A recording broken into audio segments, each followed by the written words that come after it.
Assalamu alaikum. Dear aspirants, my name is Zahid Imran and I am your CSS PMS mentor. तो हम अपने introductory section में आज जो हम सब्जेक्ट वाइज इंट्रोडक्टरी सेक्शन हम अरेंज किया हुआ है। तो आज हम जो CSS PMS का अकाउंटेंसी एंड एडिटिंग का पेपर 1 है, उसमें से पार्ट 1 फिनेंशियल अकाउंटिंग है, और इसी तरह से जो PMS का कॉमर्स का पेपर 1 है, उसमें जो पार्ट 1 है फिनेंशियल अकाउंटिंग, उसमें से एक इम्पॉर्टेंट टॉपिक है गैप का, जनरली एक्सेप्टेड अकाउंटिंग प्रिंसिपल्स। और ये पेपर में मोस्टली पूछा भी जाता है, बाज़ का थ्योरेटिकल पूछ लेते हैं और बाज़ का इसको जैसे CSS में पेपर 22 में आया हुआ था कि आपकी ट्रांजैक्शन दी हुई थी और उनसे पूछा हुआ था जी बताएं ये इस पे हर ट्रांजैक्शन के ऊपर कौन सा गैप अप्लाई होता है, तो ये गैप के मुताबिक कैसे रिपोर्ट होगा। तो इसलिए आज हम ये टॉपिक आपके लिए हैं कि हम देखेंगे कि जनरली एक्सेप्टेड अकाउंटिंग प्रिंसिपल्स कौन से हैं और इनका मीनिंग्स क्या है, ताकि ये टॉपिक आपका विद इन शॉर्ट टाइम ये प्रिपेयर हो सके। तो हमारे पास जो प्रिंसिपल्स हैं उनमें से नंबर 1 पे है सेपरेट एंटिटी।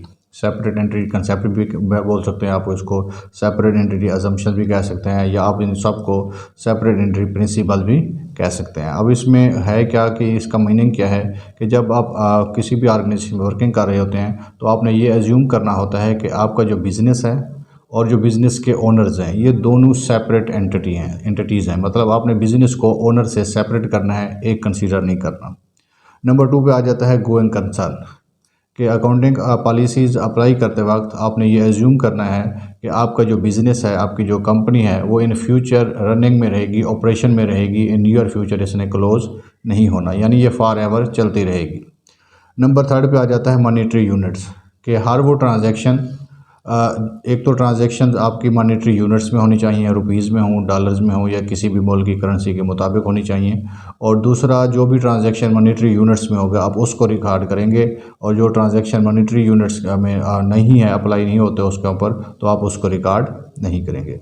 नेक्स्ट आ जाता है हमके पास टाइम पीरियड्स, क्योंकि फ़िनेंशियल रिपोर्टिंग करनी होती है मैनेजमेंट ने, अकाउंटेंट्स ने, तो उस हिसाब से आपने क्या करना है, एक टाइम पीरियड भी स्पेसिफाई करना होगा कि ये जो हम रिपोर्टिंग कर रहे हैं, फिनेंशियल स्टेटमेंट प्रिपेयर कर रहे हैं, तो इसमें एक स्पेसिफिक टाइम पीरियड होता है, या तो वो मंथली होंगी नॉर्मली, या क्वार्टरली होंगी, या सेमी एनुअली होंगी, या एनुअली होंगी। तो आपने ये टाइम पीरियड भी साथ में इसको मेंशन करना होता है कि ये कितने टाइम पीरियड के लिए ये फिनेंशियल स्टेटमेंट आपने प्रिपेयर किया और इनकी रिपोर्टिंग की है।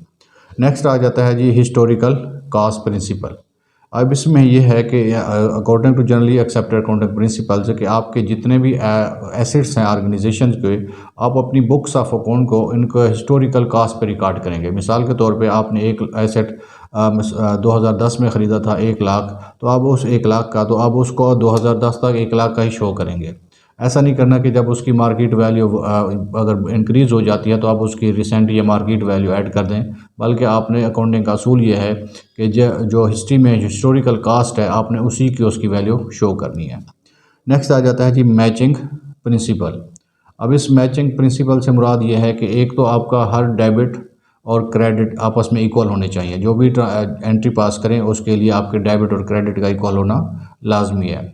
और दूसरा ये कि इसके अंदर जो करंट ईयर्स के रेवेन्यूज़ हैं वो करंट ईयर के एक्सपेंसेस के साथ मैच किए जाते हैं, जिससे आप कंपनीज़ की परफॉर्मेंस मेजर करते हैं कि इस अकाउंटिंग पीरियड के अंदर कंपनी ने प्रॉफिट गेन किया या कंपनी को लॉस आया। तो जो आप इनकम स्टेटमेंट और trading profit and loss account बना रहे होते हैं वो बेसिकली इस मैचिंग प्रिंसिपल के तहत बना रहे होते हैं। नेक्स्ट आ जाता है जी हमारे पास जो प्रिंसिपल है वो है रेवेन्यू रिकॉग्निशन। अब इस रेवेन्यू रिकॉग्निशन से मुराद ये है कि जब भी आपकी रेवेन्यू की ट्रांजैक्शन इनकर होती है आपने उसको उसी टाइम रिकॉर्ड कर देना है, उसका वेट नहीं करना कि जब आपको रिसीव होगी अब तो आप इंटर करेंगे बुक्स ऑफ अकाउंट्स में, यानी जिसके अक्रूवल बेसिस के ऊपर आपने इसको क्या करना है, एंटर करना है। जैसे ट्रांजैक्शन हुई, चाहे आपको कैश रिसीव हुआ या नहीं हुआ, आप उसको बुक्स ऑफ अकाउंट में क्या करेंगे, रिकॉग्नाइज करेंगे, अपना रिसीवेबल बनाएंगे या अपनी इनकम बनाएंगे। नेक्स्ट आ जाता है जी फुल डिस्क्लोजर प्रिंसिपल। इस प्रिंसिपल के मुताबिक कि हर वो ट्रांजैक्शन जो आपकी फ़िनेंशियल स्टेटमेंट पे और ऑर्गेनाइजेशन की फ़िनेंशियल वेल्थ के ऊपर, पोजीशन के ऊपर या ऑर्गेनाइजेशन परफॉर्मेंस के ऊपर कोई इम्पैक्ट कर सकती है, चाहे छोटा या बड़ा इम्पैक्ट है उसका, तो आपने उसको अपने बुक्स ऑफ अकाउंट के अंदर क्या कर लेना है, डिस्क्लोज करना है, शो करना है।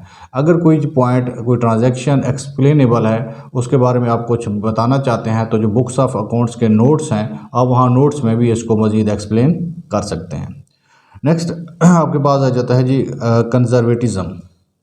अब इस प्रिंसिपल्स के मुताबिक ये है कि अगर आपके पास दो ऑप्शन है कि इस ट्रांजैक्शन को इस तरह से भी रिकॉर्ड किया जा सकता है, इस तरह से भी किया जा सकता है, तो आपने उसको जो लेस फेवरेबल होगी उस हिसाब से क्या करेंगे, रिकॉर्ड करेंगे। इसका एक दूसरा पर्सपेक्टिव भी है कि अगर आपको एक्सपेंसेस के बारे में है, अगर आपने कोई फ्यूचर प्रोजेक्टिंग करनी है तो आपने बजट बनाना है एक्सपेंस के हिसाब से कितने हो सकते हैं, तो उस सूरत में आप एक्चुअल से थोड़ा सा इंक्रीज़ करके रहें ताकि आपका बजट शार्ट ना हो। और अगर आप रेवेन्यू को मतलब फोरकास्ट करना है तो उसमें आप पेसिमिस्ट रहें, कंजर्वेटिज्म रहें कि आप उसके अंदर क्या रहेंगे, आपकी रेवेन्यू कम जनरेट होगी, चाहे एक्चुअल में जितनी भी हो जाए, लेकिन आपने उसका अंदर कंजर्वेटिज्म अप्रोच को अप्लाई करना है। दूसरा होता है कंसिस्टेंसी प्रिंसिपल, कि जो आपने मेथड्स, अकाउंटिंग पॉलिसीज़, अप्रोचेस आपने अप्लाई की हुई हैं, अडॉप्ट की हुई हैं, वो आप consistently year two year adopt करेंगे जब तक आप कोई न्यू अकाउंटिंग पॉलिसी नहीं बनाते या जब तक कोई न्यू मेथड्स नहीं आ जाते, तब तक सेम पॉलिसीज़ आप अप्लाई करते रहेंगे।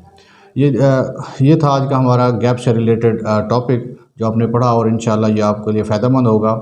और दूसरा इसके लिए ये है कि आप हमारा ये चैनल सब्सक्राइब करें ताकि आपको फर्दर टॉपिक के बारे में गाइड भी करते रहें, और ताकि आप इसमें अकाउंटेंसी, एडिटिंग और कॉमर्स में आप अच्छे मार्क्स गेन कर सकें, क्योंकि ये सब्जेक्ट बेसिकली ऑप्ट वही करते हैं, ये आपको मेरिट के अंदर, सिलेक्शन के अंदर बहुत ज़्यादा सपोर्ट करता है। एक तो आपके नंबर, आप नॉर्मली इसकी अगर आप एफ़र्ट ज़्यादा नहीं करते तो 130 140 इसके नॉर्मल रेंज है, लेकिन आप प्रैक्टिस अच्छी करते हैं, सही माने में कंसेप्ट क्लियर करते हैं, तो आपको ये 160 प्लस 170 प्लस भी मार्क्स दे सकता है। तो इसलिए ये आपकी एलोकेशन में इसका बहुत बड़ा कंट्रीब्यूशन है। तो इसलिए ये सब्जेक्ट ऑप्ट करें और इसके ऊपर प्रैक्टिस करें, और हमारे इस चैनल को सब्सक्राइब कर दें ताकि फ्यूचर में आपको बाकी टॉपिक से रिलेटेड भी वीडियोज़ मिलती रहें। अस्सलाम वालेकुम, जज़ाकल्लाह।